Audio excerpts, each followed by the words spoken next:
I think overall, practice for performing is kind of one of the most interesting topics that I've kind of based a lot of my coaching on over the last couple of years. And I think it's, I think the one thing I would say to everybody is that there's no one way of doing it. And I always go back to the kind of Ryder Cup about 4 years ago in France.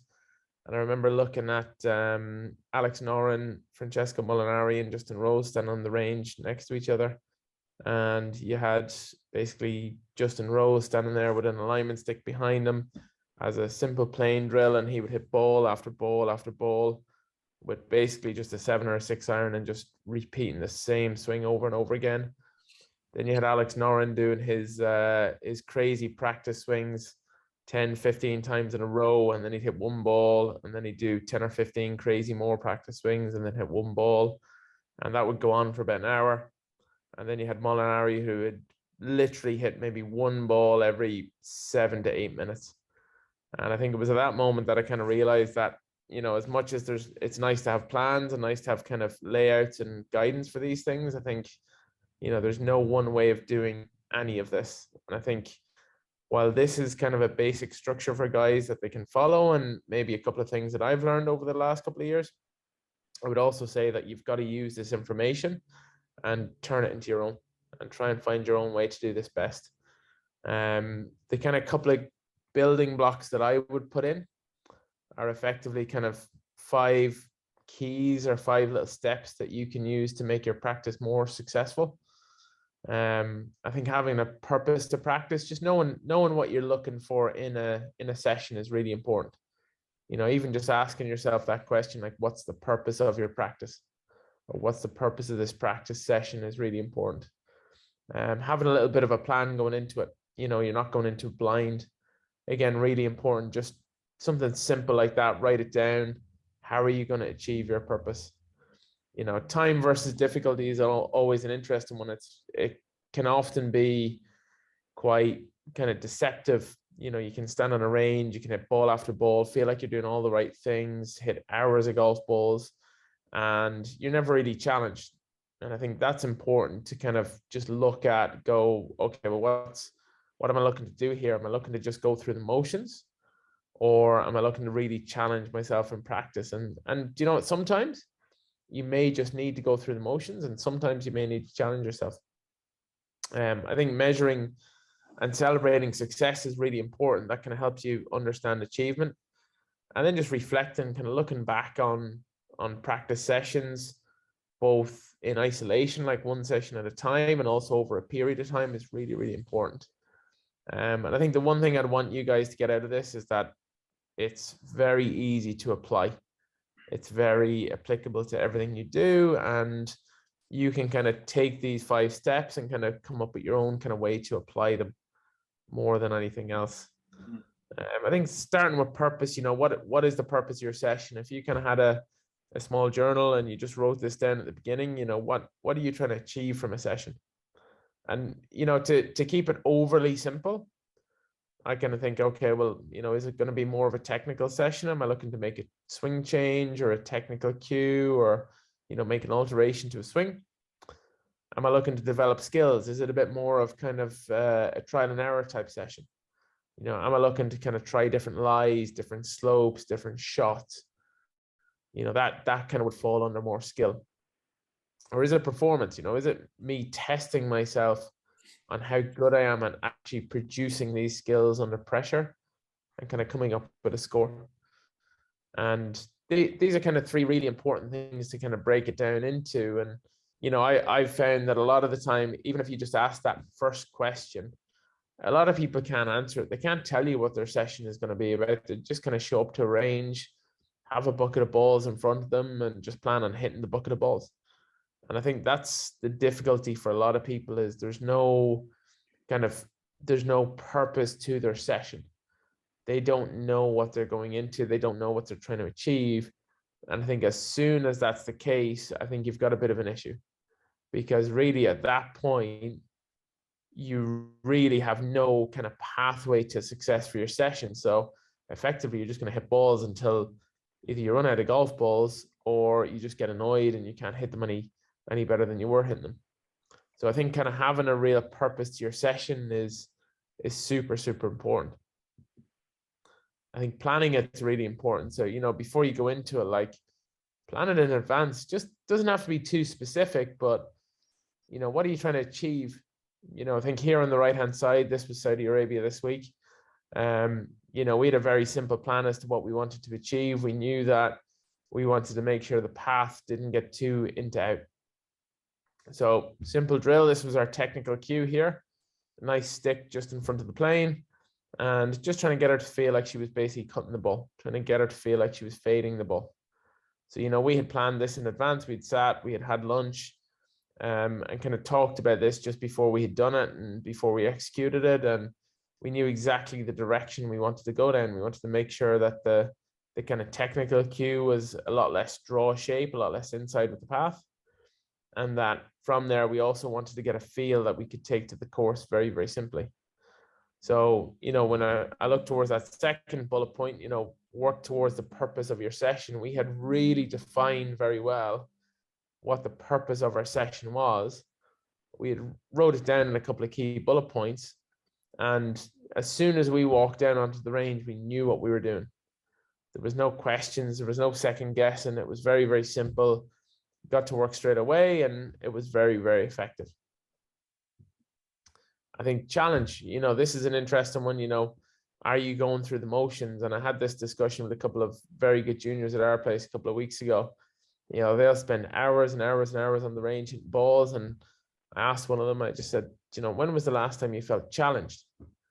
And he genuinely couldn't tell me. And I was quite disappointed in that in a way, because I kind of think, you know, okay, you don't need to be challenged in a real difficult scenario every day, but there should be an amount of time where you are kind of spending in a difficult zone, you know, where you're dealing with distress, you're dealing with tough scenarios. And, you know, I think that's always, again, going back to our first slide, you know, what's the purpose? You should have that defined from the beginning. And if the purpose is to challenge yourself and to be able to deal with adversity, the session should reflect that. Like, there's no harm in having a bad session or having a session where you're going to fail, because to me, that's kind of what you're going to have to deal with on the golf course. Again, going back to this slide here, you know, I've got Maha here. This was more of a little bit of fun at the end of a session. We were just kind of finishing off, and I said, come on, we'll do a couple of pitch shots. And I was trying to basically break her on this last one, where I put the ball next to a bunker and asked her to just find a way to get it near the flag. And I made her hit it left-handed. But again, it was dealing with a little bit of adversity. She kind of had the option of turning around to being given out and saying, this is a stupid shot, or kind of seeing it as the little bit of fun that it was. And, you know, potentially you might actually end up playing that shot. And she's just flipped the club upside down and she's gone about it and tried to hit the ball close to the hole. And again, come up with a way of actually kind of creating a shot and being skillful. And she's used all the kind of things that she's built up in terms of her imagination over the last couple of years, and she's created the shot straight away. So again, like, what is the challenge point to your practice session? Do you want to go through the motions and feel confident? Do you want to really push yourself to deal with some adversity? Do you want to test your skills? Like, what is the purpose? And then define how much you want to challenge yourself for each and every practice session. And, you know, I have written down at the bottom there, every day should be a different challenge based on what you would like to achieve. You know, and I think that's really important, because there's some days, you know, you might wake up and you're just tired or you're a bit lethargic, and, you know, really pushing yourself to the limit, probably not the best thing. But then there's other days where you wake up and you feel great and you're striking the ball and you're like, right, okay, can I almost break it? Like, what's the breaking point on this? You know, how far can I push this? And I think it's really important sometimes to hit that limit and even go over that limit to where you're like, can't do this. You know, I think it's really just, it keeps things interesting too. It really pushes you to that outer edge of performance and gives you a little bit of a challenge. The last part, achieve, I think, again, super important. Knowing what success is, because I think sometimes we just see it as score. You know, what's our final metric? Score. But there's a ton of other metrics along the way. And I think using statistics, you know, measuring the effectiveness of practice and how practice affects tournament results, and using stats to kind of analyze is our practice bringing us in the right direction?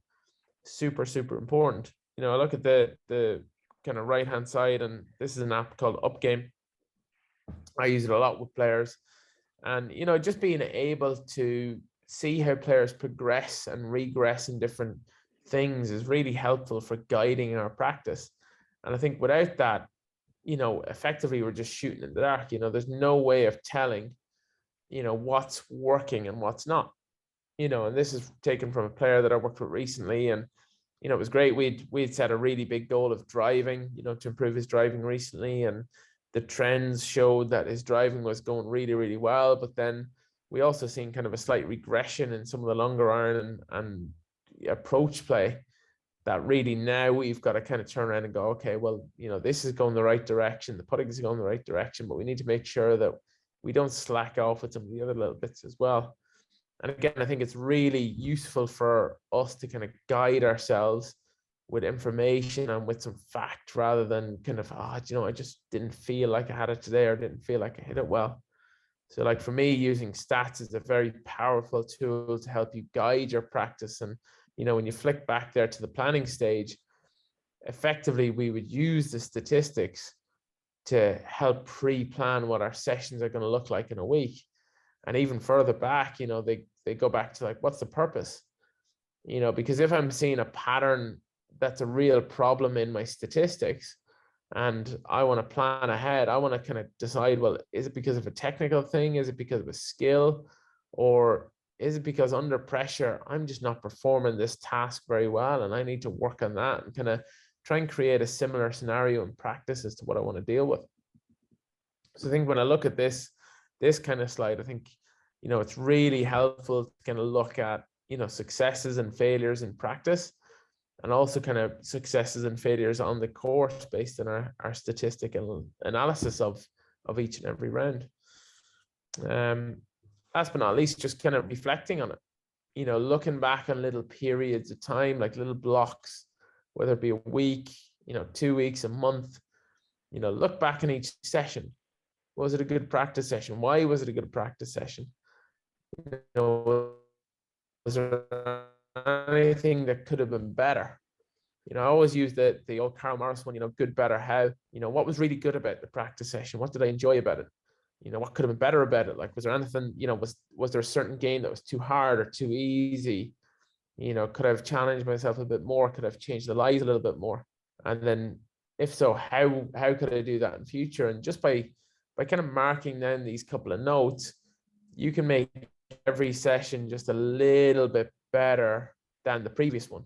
And if we can keep doing that, it keeps you interested, and it keeps you really engaged with what's kind of coming down the line. And keep track of your successes. I always like to keep personal bests. I although I have a little joke of a Moleskine notebook there on the right hand side, like I have probably 50 Moleskine notebooks full of notes just sitting in front of me as we speak.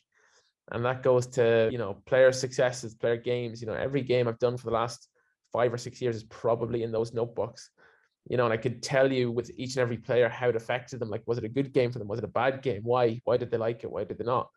And if you can kind of keep these little notes on yourself, you can really guide yourself into some super successful and challenging practices that you can use in the future. And you can kind of just slowly build upon each time and just make them a little bit better, a little bit harder, push yourself a little bit further. I think that reflection is really important, and it's important for both the player, number one, because obviously they can see progression and regressions, but also to kind of help the coach understand, like, what could we do better? Our job is to help you, but if you don't reflect on your performances and your practices, without that, how can you tell us or guide us in the right direction as to where our coaching is going? And to finish off, do today what others won't, so tomorrow you can do what others can't. I think the whole idea behind this structure is that not a lot of people do it. There's very, very few people that are willing to actually go through a process like that. Although it seems quite simple on the face of it, it is time consuming, and really it is effort consuming. So you end up actually having to put a lot of effort and a lot of thought into these little pieces. but they really do pay off on the other side. And kind of, as I said at the beginning, I think everybody is different in this approach. That is a very basic step-by-step view, but there's a lot of reasons that people may not want to do some of that. And I always go back to one of the girls that I thought, and I didn't realize at the very beginning, but I kind of questioned her on a few things and asked her a few things, and eventually I realized she was dyslexic, and that the national team that she had played for, really made her take a lot of notes and write a lot of things down, and they essentially forced her to do it. And as a result, she had a real anxiety about kind of taking these things and writing these things down. And I think that's where you've got to put your own twist on it. So if there's a reason that you don't want to write them down, maybe come up with your alternative. So when I had sat down and talked to her about it, I just basically said, but like, what way would you like to go about this? And she's like, well, what about voice note? And I said, perfect. So she ended up basically having like a dictaphone app on her iPhone, and she would basically dictaphone every session. So instead of writing this stuff down, she would just basically quick voice note, and she had a way to kind of recognize what sessions were better than others, as far as rating them. And then she could kind of always go back to those really good sessions when she was looking for a little bit of inspiration, or she was looking for a good practice session. She would just kind of scroll through and look at her favorites, pick them out, listen to what she had done, and then go from there. And I think that's where I would say to you, well, this is a really good, simple structure that I've found worked very well. I would also say that put your own twist on it. Don't be afraid to take this kind of piece by piece or step by step kind of approach and kind of tweak it. Put your own way of kind of guiding yourself through good practices, and come up with your own way of doing it. So a nice, simple kind of step by step, but something that just about anybody can apply. Awesome. Jamie, that was incredible. Thank you. Pleasure. Jamie, I have one question if you're okay to stick around for it, and you got the brain capacity for it. Absolutely. When we talk about that push or that challenge, how much of that is coming or should come from a coach, and how much should that be from the player? I think it's always a combination. Like, to me, it's, as a coach, I'm always trying to judge where you're at with your game, and I think that's where there's a little bit of an art to this. Like, for me to come up with what your challenge point is at a certain time is really important. So if you're flying high, I kind of almost want to not knock you down, but I definitely want to see how much resilience you have. So, if you were on a win streak, like one of my players has recently, like, I'm always trying to knock him down and see what he can manage and see what he can push past. But if you're going through a really hard time, I kind of probably want to give you an easy challenge point. I want you to feel successful, and I want you to feel good about things. So again, kind of from a coach's, I always think you challenge them based on that. From a player's point of view, again, likewise for yourself, if you're having a bad week or you just don't feel like you're hitting it well, maybe just a technical week where you go through the motions and try and find a rhythm is probably the best thing. If you've just gone out and shot, 67, 65, 67, there's absolutely no point in just going through the motions. You might as well challenge yourself and go, right, what's the hardest thing I could come up with today, and can I finish it? So it's kind of always that balance of, like, where am I at the moment, or where's my student at? And then going, well, do you know what, right? They need a bit more of this, or do you know what? They need a confidence boost. It was something I always looked at, like Butch and Claude are great at it. They know when to give somebody a kick in the backside. They know when to take somebody down a peg or two, and they know when to give somebody a hug. And I think, from a coaching side, I think that's a really important skill to have, is just knowing where and when to apply these little things. Mm-hmm. And it is an art. It's not a technique. It's not something you can learn. It's kind of just a trial and error, and you're going to mess up a ton of times along the way, but that's fine, and sometimes you'll make the mistake and push a player too hard and they might leave. And sometimes you won't push them hard enough and they don't get better, but it's all part of the kind of figuring out process. And I think for me, it's always trying to find that perfect level of, like, what's the challenge for them? What's going to push them past a certain boundary, or, on the other end, what's going to give them a bit of confidence. And it might seem really obvious to you, but if somebody's lacking confidence and they're struggling, give them a really easy game. Because you beat that, and that was an amazing score, and the best score has been this, and you nearly beat that. And I think that's really, really important for just somebody to be able to feel like they're successful. But then on the other side of it, obviously, if they're super successful, you kind of want to go, right, hold on, you're going to need to work harder, and come up with something that shows them that there is more to be gained from this. Totally. Makes sense.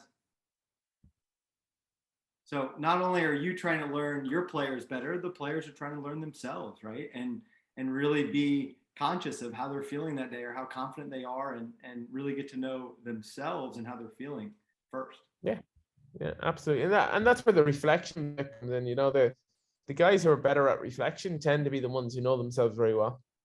The guys who struggle with that piece of it, tend to be the ones that are kind of on the fly a bit. They don't quite know where to go themselves. Mm-hmm. Well, Jamie, thank you. That was incredible. No problem. Pleasure.